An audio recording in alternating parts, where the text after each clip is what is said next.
Duterte! Duterte! Duterte! Duterte!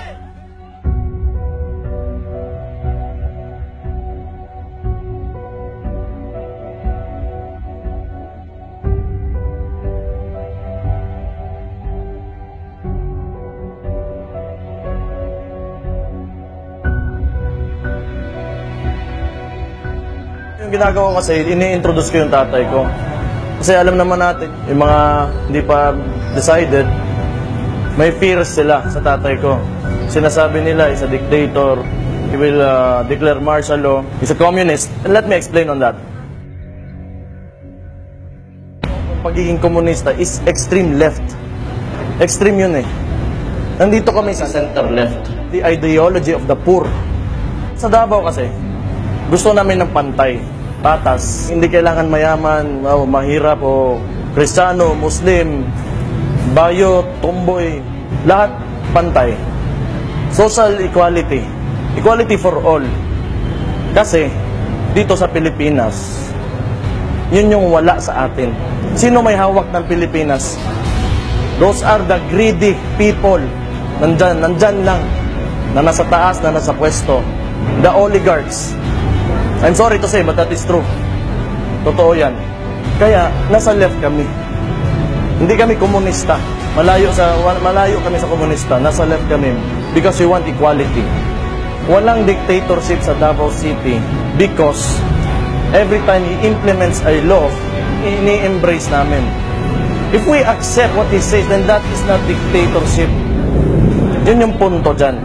So why would they say that he is a dictator?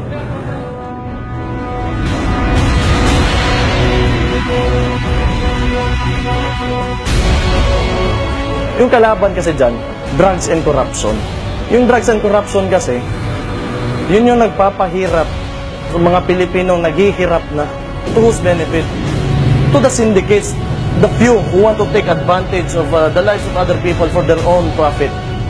If you do not take advantage of each other, at magmamahalan tayo, at respeto lang, makakamit natin yung Philippines na gusto natin, na matagal na natin pinapanaginip. I assure you that.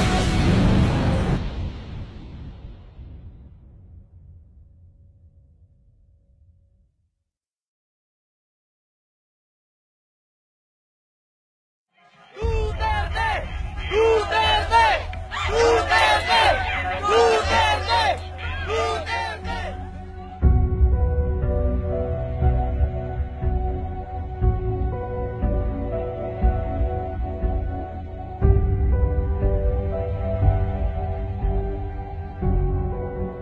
For all. Kasi, dito sa Pilipinas, yun yung wala sa atin. Sino may hawak ng Pilipinas? Those are the greedy people. Nandyan lang. Na nasa taas, na nasa pwesto. The oligarchs. I'm sorry to say, but that is true. Totoo yan. Kaya, nasa left kami. Hindi kami komunista. Pagiging komunista is extreme left. Extreme yun eh. Nandito kami sa center left. The ideology of the poor.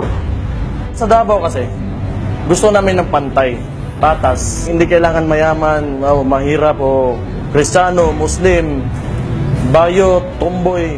Lahat pantay. Social equality. Equality.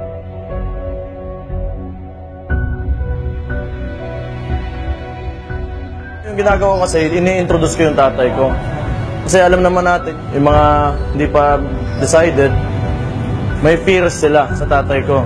Sinasabi nila, he's a dictator, he will declare martial law, he's a communist. And let me explain on that. Malayo kami sa komunista, nasa left kami, because we want equality. Walang dictatorship sa Davao City because every time he implements a law, ini-embrace namin.